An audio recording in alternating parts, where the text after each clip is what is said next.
Sudah lama sekali dia punya kerajaan, dia punya pasukan, dia punya bala tentara, dia punya pengikutnya luar biasa. Itu iblis. Sudahkah iblis menjadi kaya? Sudahkah iblis itu? Tidak. Kenapa iblis tidak kaya? Karena dulu sebelum lahirnya Rasulullah SAW, setan itu masih naik ke langit untuk mendengar pembicaraan para malaikat. Itu menunjukkan mereka tidak kaya karena ada missing link. Ada hal yang mereka tidak ketahui, maka mereka harus mendengar pembicaraan malaikat. Lalu pembicaraan malaikat itu dibawa ke bumi untuk menyesatkan umat manusia. Itu iblis. Baru kemudian Allah halangi setelah lahirnya Rasulullah sallallahu alaihi wasallam. Yang jadi aspek yang penting yang harus kita ingat itu, ingat ceritanya Nabiullah Sulaiman. Karena nggak ada nabi yang paling kaya selain dari Nabi Sulaiman. Ketika Nabi Sulaiman mempunyai segalanya, Nabi Sulaiman menggunakan kalimat yang sangat sederhana. Hadza min fadli Rabbi. Ini merupakan bagian dari karunia Tuhanku. Menunjukkan apa? Nabi Sulaiman sedang mengatakan kepada kita, aku ini nggak kaya. Yang kaya itu Tuhanku. Yang kumiliki hari ini itu punya Tuhanku. Kalau diambil ya aku tak punya lagi apa-apa. Kalau masih dititip ya aku masih memiliki. Itu hakikatnya itu. Nabi Sulaiman sedang ngajarin kita itu tentang masalah bahwa apapun yang kita miliki bukan sebenarnya bukan milik kita. Waqad yashtarikul makhluqu, terkadang makhluk itu berserikat ma'al khaliq, dengan khaliq, fi sifatin min sifatihi, pada sifat dan sifat-sifatnya.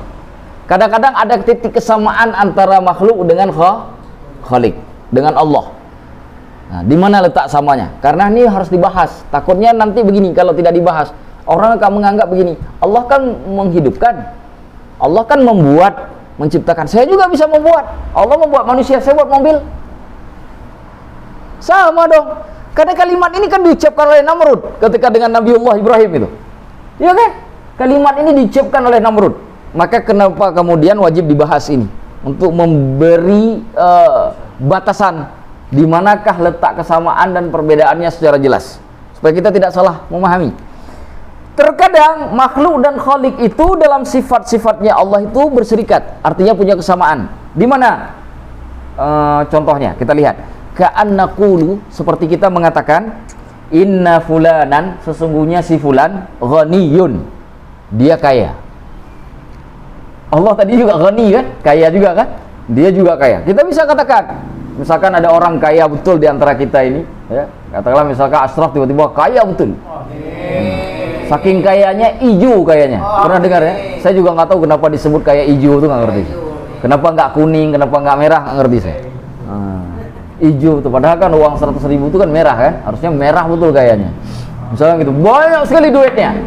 Ya, kita katakan inna asyrafan ghaniyun, sesungguhnya asyraf itu kaya.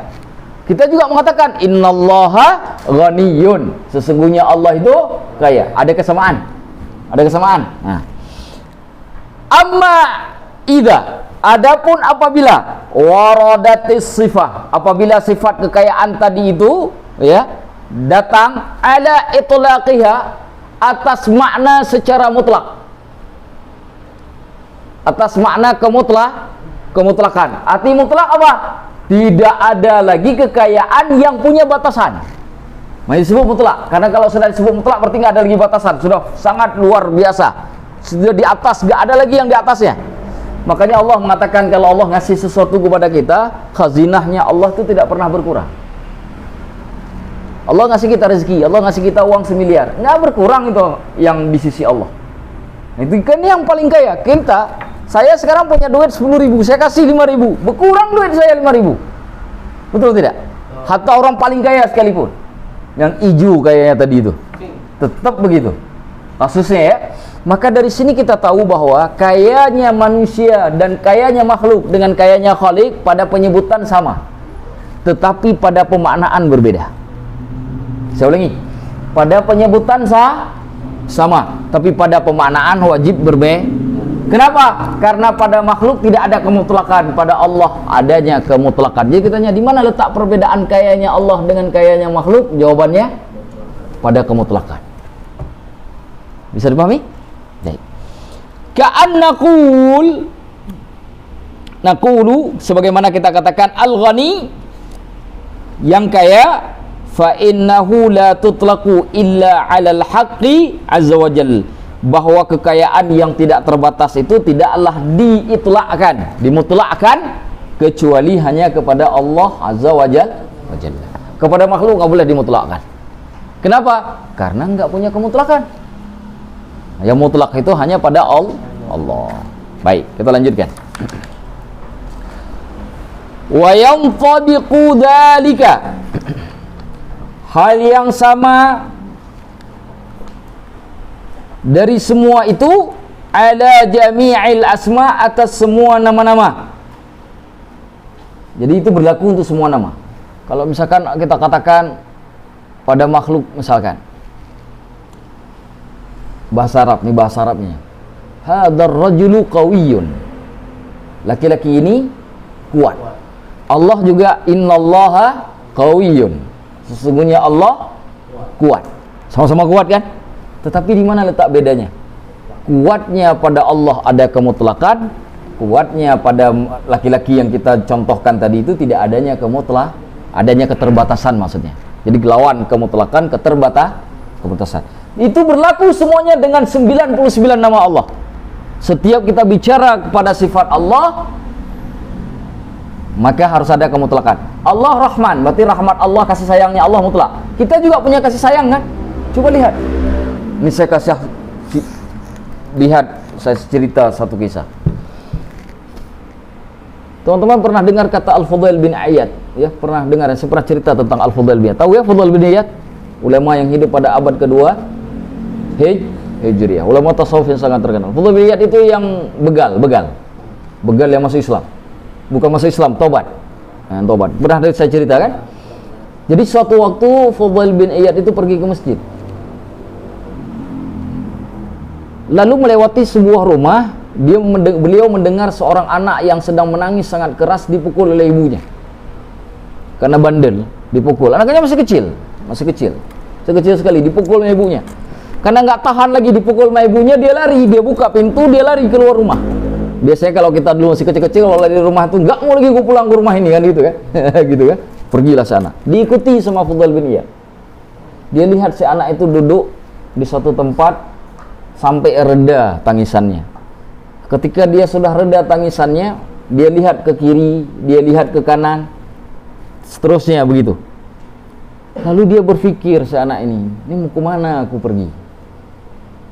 Karena lihat ke kanan, lihat ke kiri, nggak ada sesuatu pun tempat dia bisa berteduh. Akhirnya dia ambil kesimpulan akhir, dia balik ke rumah maknya, mak yang memukulnya tadi itu. Ketika sampai di depan pintu rumah, dia sandarkan pipinya di depan palang pintu rumah ibunya, karena takut mengetok. Dia letakkan palang pipi si anak tadi sampai ketiduran. Anak kecil kalau kelamaan nangis kan capek, bisa ketiduran tuh, sampai ketiduran. Gak lama setelah itu, Fudail bin Iyad masih memperhatikan, nggak menegur, nggak bertanya, nggak apa, cuma memperhatikan saja dari jauh. Gak selama kemudian keluarlah ibu tadi, melihat anaknya yang tertidur di depan pintu rumah. Seorang ibu, walaupun sudah mukul anak, melihat anaknya tidur depan pintu seperti itu nggak akan tega. Betul tidak? Diambillah badan mungil dari anaknya tadi, dipeluk oleh si ibu, mengatakan satu kalimat, wahai anakku, limadza tadhhabu anni, kenapa kau berlari dariku? Faman saya'wik, siapa yang akan melindungimu? Gitu kata si ibu itu pada anak yang sudah tertidur tadi itu. Kenapa kau lari dariku? Siapa yang akan melindungimu? Sedangkan aku sudah mengatakan, kalimatnya sudah mengatakan, la tukhalifni, jangan sekali-kali engkau menentang aku. Kata ibunya itu begitu. Aku sudah sering sekali mengatakan kepadamu, jangan sekali-sekali nentang aku. Artinya, tadi kamu kepukul itu karena kamu salah, kamu nentang aku sebagai makmu. Itu kata maknya. Tapi tetap dengan kalimat seperti itu, ibunya mengangkat anak tersebut, memeluknya, lalu membawa masuk ke dalam rumah. Fudail bin Iyad dari jauh menangis. Kata Fudail bin Iyad, "Lau dhahabal 'abdu 'ala babillahi ta'ala la fatahullahu lah." Sekiranya hamba mau bersikap seperti anak kecil tadi yang berlari ke ibunya kembali karena tahu tidak ada yang melindunginya, lalu melakukan hal yang sama kepada Allah, dia tidak berlari kepada siapapun atau kembali kepada Allah karena hanya Allah lah yang sanggup melindunginya, lalu dia mau mengetuk pintu Allah, la fatahallahu lah, pasti Allah akan buka pintunya untuk orang tersebut. Itu rahmatnya Allah. Kita tahu ibu tadi kan juga ada rahmat, ada kasih sayang, betul tidak? Tapi apakah kasih sayang ibu tadi sebanding dengan kasih sayang Allah? Bukankah kasih sayang si ibu tadi ke anaknya berasal dari Allah? Kalau Allah tak memberi kasih sayangnya kepada si ibu tadi, bagaimana si ibu tadi bisa mengasihi anaknya? Kalau seorang anak saja mau kembali ke maknya untuk mendapatkan kasih sayang, kenapa kemudian tidak mau kembali kepada Allah yang memberikan kasih sayang itu kepada ibunya? Itu maksud Al-Fudail bin Iyad. Inilah yang saya maksud kasih sayang keterbatasan pada makhluk dan kasih sayang yang mutlak yang ada pada Allah. Begitu cara memahaminya. Paham? Itu cara memahaminya. Kita lanjutkan.